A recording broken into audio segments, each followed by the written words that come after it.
100 বছর পরমায়ু কলিজীবে, তাও সেই পর্যন্ত থাকবো কিনা জানি না।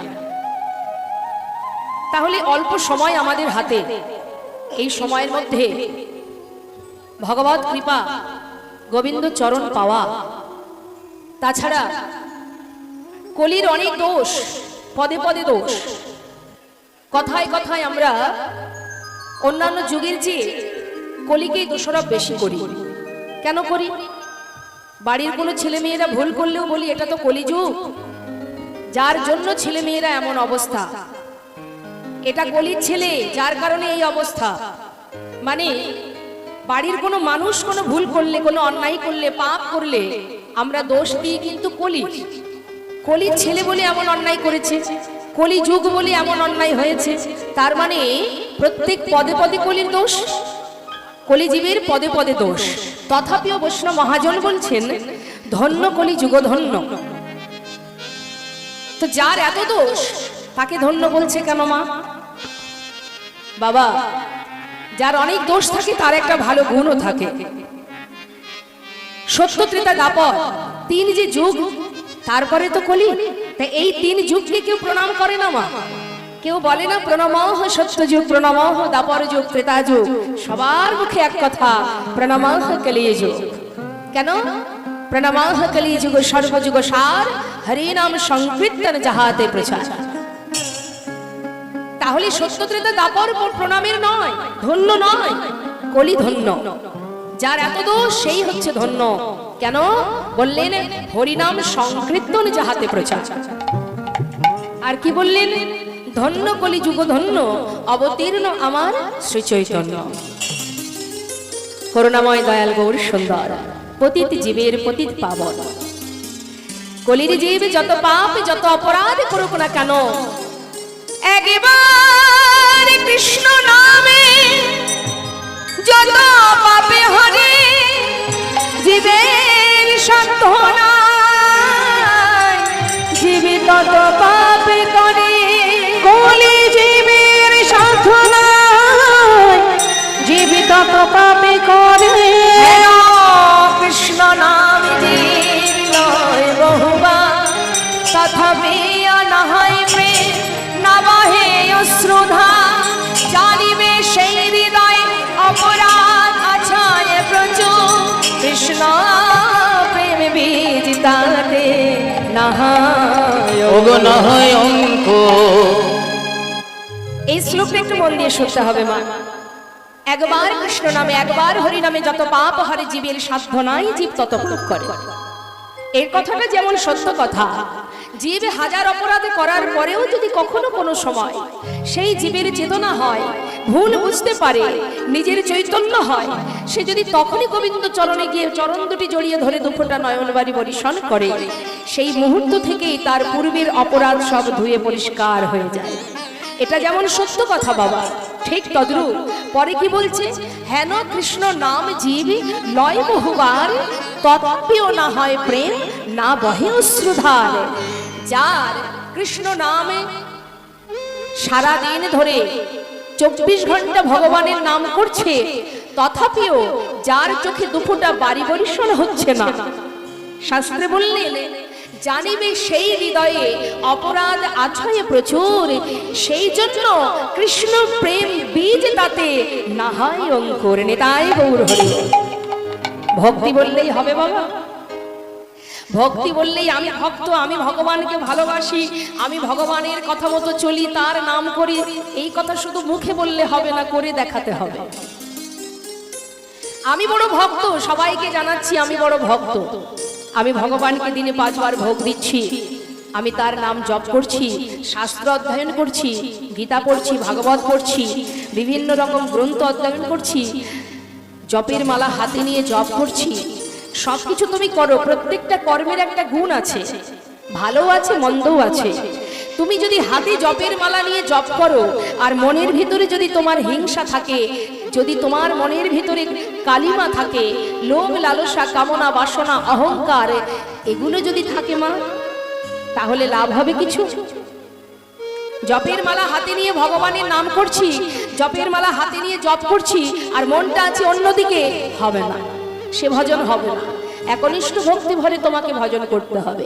যতটুকু করবে তুমি একটা সময় করতে পারোনি, মনে করো তোমার জীবনের তুমি 40 বছর কি 30 বছর ভগবানকে ডাকনি, ভালোবাসনি, তাতে কোনো দুঃখ নেই।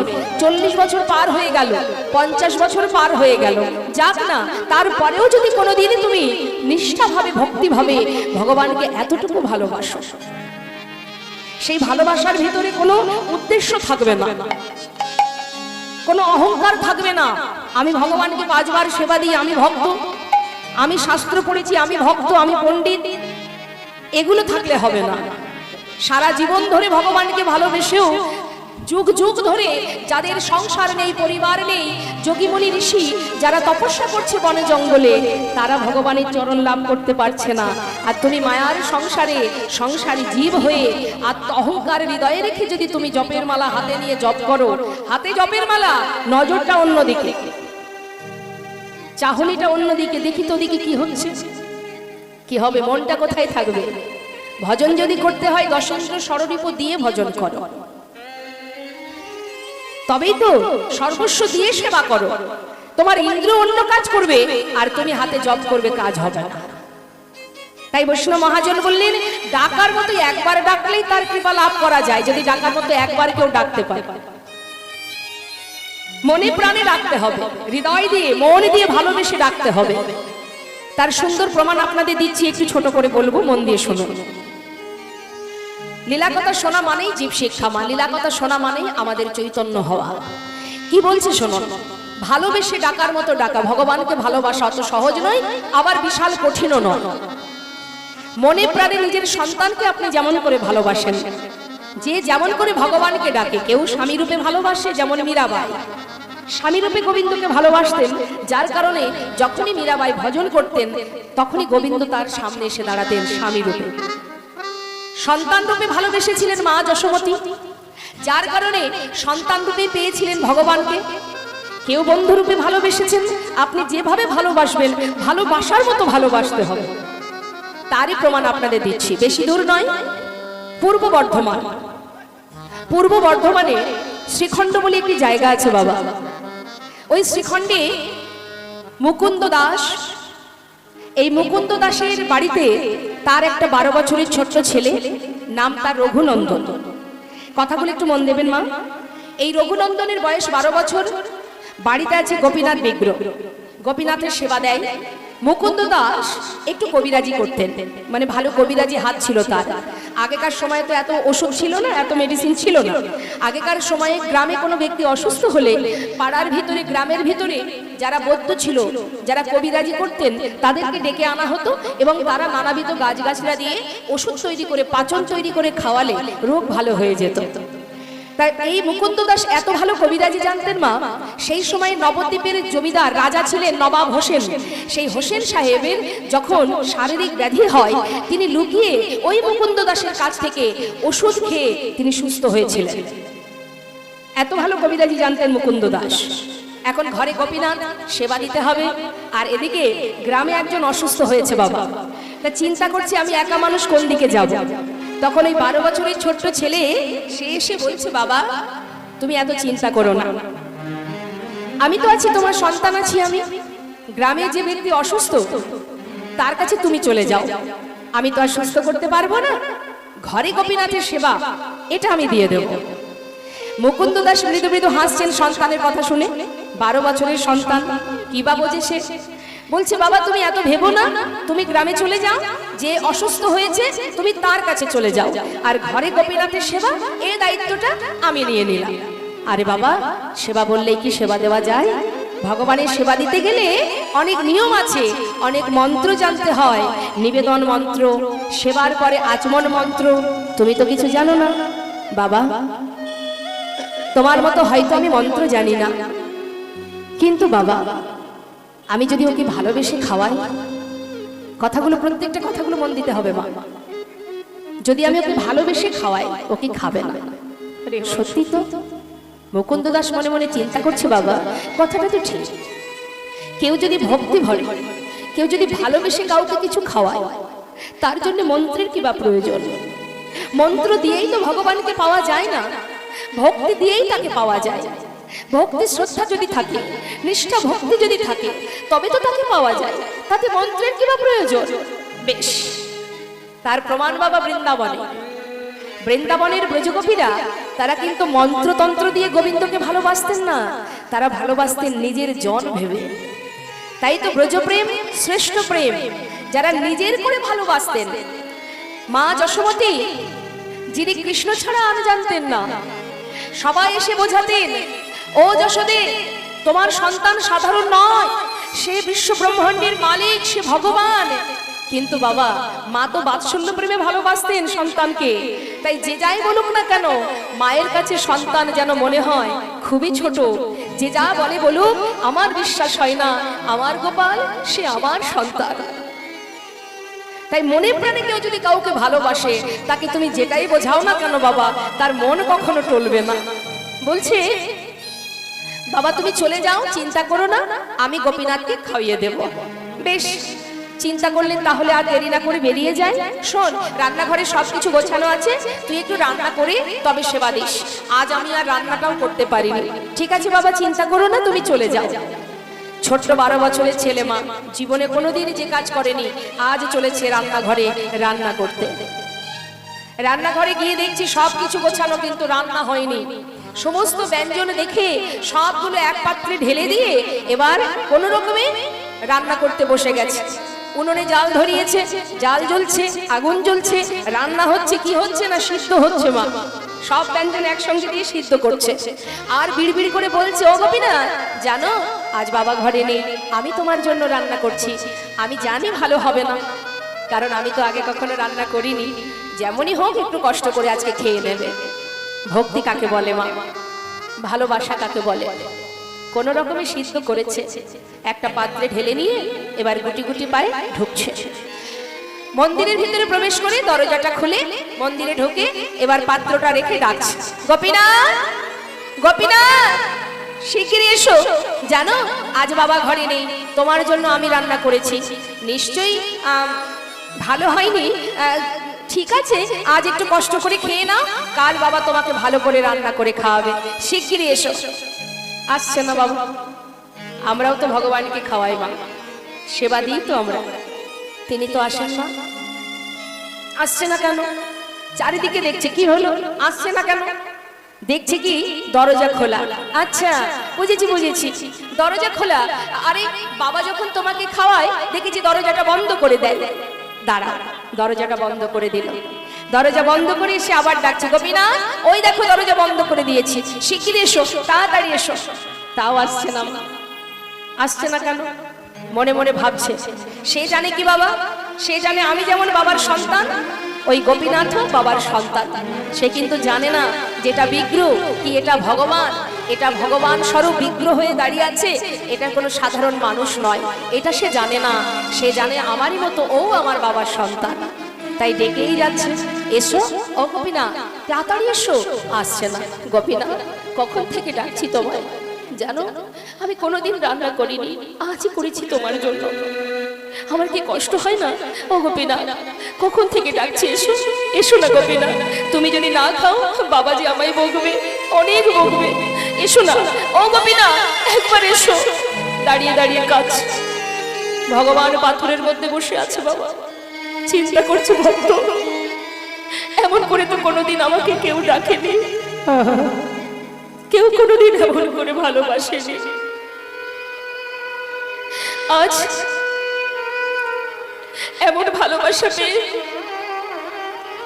আমি থাকতে পারছি না, কিন্তু যাবো কি করে? গোপীনাথ, আর দাঁড়িয়ে থেকো না, এসো বলছি। ও গোপীনাথ, ডাকছি তবু আসছে না। দেখো গোপীনাথ, ভালোই ভালোই বলছি চলে এসো। যদি তুমি না আসো, এত করে ডাকা সত্ত্বেও যদি তুমি না আসো, দেখো একটু দাঁড়াও, আমি যখন না খাই আমার বাবা আমাকে লাঠি নিয়ে আমাকে লাঠির ভয় দেখিয়ে খাওয়ায়। তুমি আসবে না তো? এত করে ডাকছি, আসবে না তো? ঠিক আছে দাঁড়াও। ঘর থেকে বাইরে বেরিয়ে বাবা একটা লাঠি জোগাড় করেছে, একটা লাঠি কুড়িয়ে সেটা হাতে করে নিয়ে মন্দিরে ঢুকেছে। গোপীনাথ, দেখো আমার হাতে কি আছে, কখন থেকে ডাকছি তোমায়, যদি ভালো চাও চলে এসো, না হলে না এই লাঠি দিয়ে আমি তোমাকে মেরে মেরে নিয়ে আসবো। প্রভু আর থাকতে পারছে না। মনে মনে গোবিন্দ চিন্তা করছে, আমি একে দেখছি, একে প্রেম, কেমন ভালোবাসা। আর তিনি থাকতে না পেরে পাথর থেকে সচল মূর্তি ধারণ করে পাতাসনে এসে বসেছে। মনে মনে চিন্তা করছে, দেখেছো, যেই না লাঠির ভয় দেখিয়েছি, সাথে সাথে ভয় পেয়ে চলে এসেছে। খেয়ে নাও, আজ বাবা ঘরে নেই, আমি তোমার জন্য রান্না করেছি, শিগগিরই খেয়ে নাও।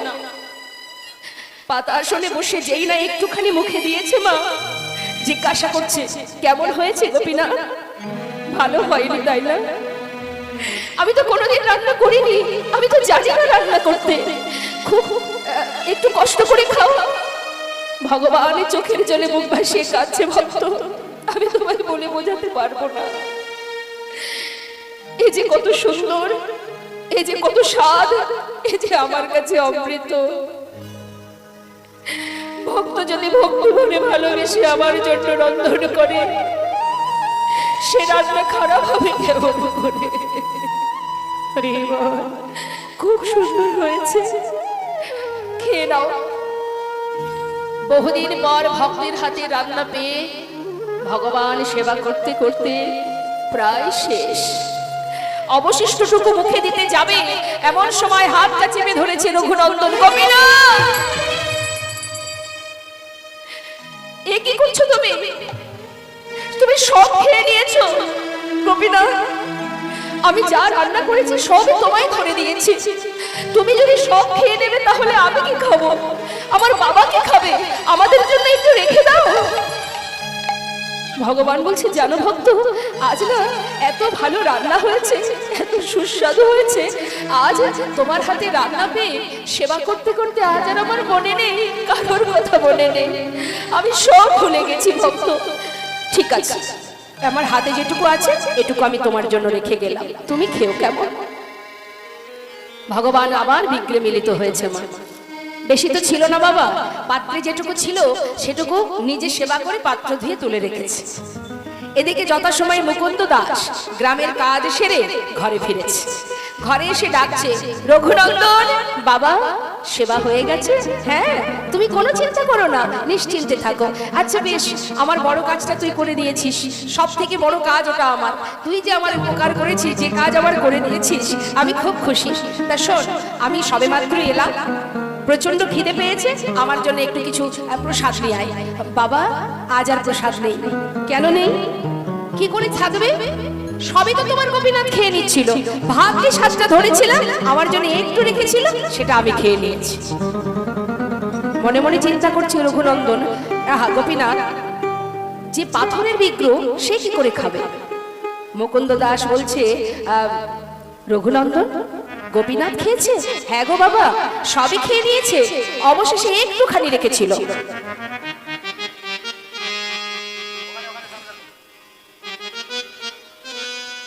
একটুখানি রেখেছিল, সেটা আমি খেয়েছি, আমার কাছে আর নেই। মুকুন্দ দাস মনে মনে ভাবছে, মা, এটা কি করে হতে পারে? এতদিন আমি তাকে সেবা দিই, সে কখনো খায় না, আর আজ আমি ঘরে নেই, আজই খেয়ে নিল? হতে পারে না। আমার পুত্র নিজে খেয়ে ওই পাথরের বিক্রির নামে দোষ দিচ্ছে। যার যেমন ভাব তার তো তেমনই লাভ। সে ভেবেছে কি ও তো পাথর, ও কি করে খাবে, ও কি করে খেতে পারে? আমরা যেমন ভাবি, মা, এটা চিত্রপট, এটা বিগ্রহ, সে কথা বলতে জানে না, সে চলতে পারে না, এটা ভুল কথা। মনে মনে ভাবছে, সে তো পাথর, সে কি করে খাবে? আমার পুত্র খেয়ে নিচে খেয়ে তার নামে দোষ দিচ্ছে, এই হচ্ছে তার মনের ভাবনা। তাই মনের সন্দেহ দূর করার জন্য, ছেলেকে হাতে নাতে ধরার জন্য তিনি বুদ্ধি করে পরের দিন আবার ছেলেকে ডেকেছে, এদিকে আই রঘুনন্দন। কি বাবা, শোন, আমাকে আজও গ্রামে যেতে হবে, তুই একটা কাজ কর, আজ আর তোকে রান্না করতে হবে না, ঘরে নাড়ু তৈরি করা আছে, তুই আজকে নাড়ুটা ভোগ দিয়ে দিস। আর আমি চললাম। ঠিক আছে বাবা, চিন্তা করতে হবে না, তুমি চলে যাও। কিন্তু মুকুন্দ দাস কি করেছে বাবা? কোথাও যায়নি। তিনি কি করেছেন? ছেলেকে হাতে নাতে ধরবে বলে একেবারে মন্দিরের পিছনে দেয়ালে কান পেতে আছে। কেন? আমার ছেলে যখন মন্দিরে যাবে আমি কান পেতে শুনবো আমার পুত্র ছাড়া সেখানে আর কেউ আসে কিনা। আর এদিকে পাত্রে নাড়ু সাজিয়ে নিয়ে গুটি গুটি পায়ে ঢুকেছে 12 বছরের ছেলে রঘুনন্দন। গোপীনা, ও গোপীনা, দেখো চিনতে পারছো? কাল এসেছিলাম, আজ এসেছি। আজ কিন্তু আর ডাকবো না, তুমি এসে তাড়াতাড়ি খেয়ে নাও। জানো আজ বাবা তোমার জন্য নাড়ু পাঠিয়েছে। তুমি নাকি নাড়ু খেতে ভালোবাসো, শিগগির এসো, এসে নাড়ু খেয়ে নাও। ভগবান পাথর থেকে সচল মূর্তি ধারণ করেছে মা। পাতা আসনে এসে বসেছে। ভক্ত, যদি কোনো ভক্ত আমাকে ডাকার মতো একবার ডাকে, আর সেই ডাক যদি আমার কানে একবার আসে, জীব যদি কোনোদিন আমায় ভুলেও যায়, আমি কোনোদিন তাকে ভুলি না। আমি তোমায় ভুলবো কেমন করে? তোমার এক ডাকে, তোমার ভক্তিতে, তোমার ভালোবাসায় আমি যে তোমার কাছে বাধা পড়েছি ভগবান। এই দেখো আমি এসেছি, আমার জন্য নাড়ু নিয়ে এসেছো। হ্যাঁ গো, তুমি নাকি নাড়ু খেতে ভালোবাসো, তাই তো তোমার জন্য নাড়ু এনেছি। বাবা তোমার জন্য নাড়ু তৈরি করে রেখেছিল, শিগগিরই খেয়ে নাও। ভগবান কাছে বলছে, ভক্ত বাবাই করুক আর যেই করুক, আমার ভক্তের হাতের ছোঁয়া তো লেগে আছে।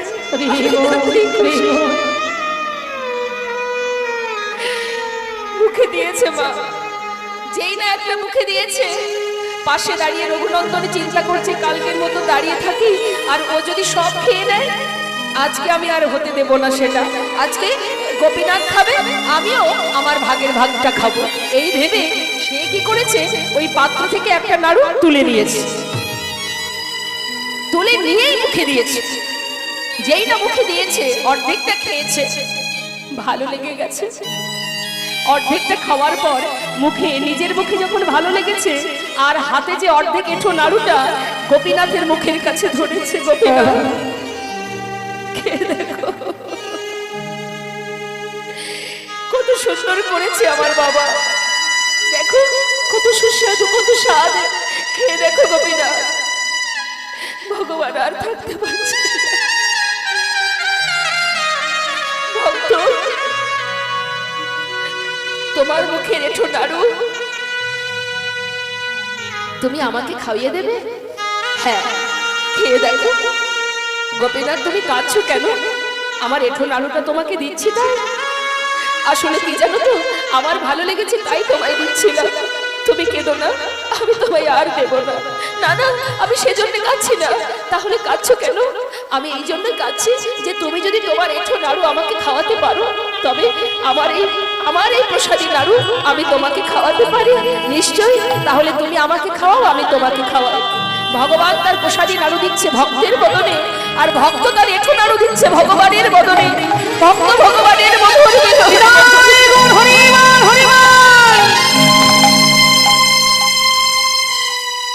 মুকুন্দ দাস দেয়ালে কান পেতে শুনছে।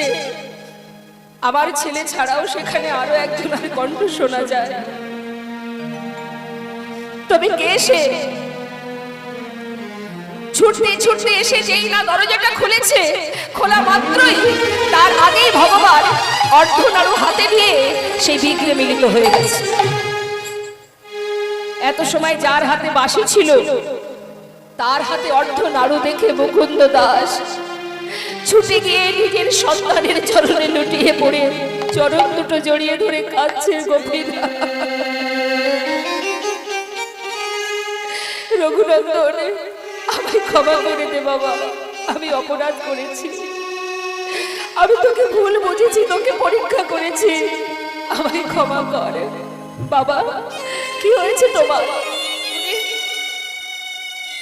এতদিন যাকে আমি সেবা দিয়েছি, যে কোনোদিন আসেনি, কোনোদিন খাইনি, আর আজ তুই একদিন তাকে সেবা দিতে এসে তার সাক্ষাৎ দর্শন পেলি বাবা। কেন জানিস? আমি তাকে ভালোবাসতে পারিনি, সেবা দিয়েছি বটে, কিন্তু মনে প্রাণে তাকে আমি ভালোবাসতে পারিনি। কিন্তু তুই ভালোবেসেছিস নিজের জন ভেবে, আপন জন ভেবে, তাই তো তার দেখা পেলি তুই। আমার বুকের মাঝে আয়, সন্তানকে বুকের মাঝে জড়িয়ে ধরে রাখছি। এতদিনের অযোগ্য দেহ আমি যোগ্য করি, এতদিনের অযোগ্য দেহ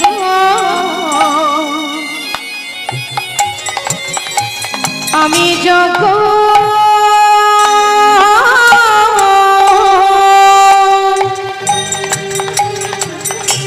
আমি যোগ্য করি তোর মতো ভক্ত সন্তানে আমি জড়ায়ে ধরে। এতদিনের অযোগ্য দেহ আমি যোগ্য করি, তোর মতো ভক্ত সন্তানে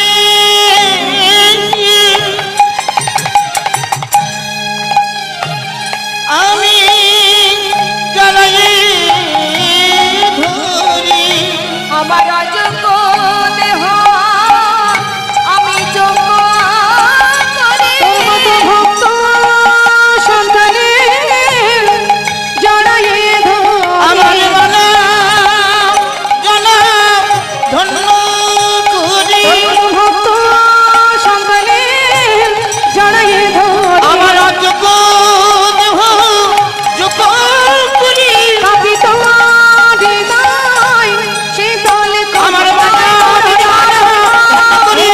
তোমার হৃদয় শীতল করি, আমার বিধান আমি ধন্য করি। ভক্ত সন্তানের জড়ায়ে ধরি, মতো ভক্ত দেহ যোগ্য করি।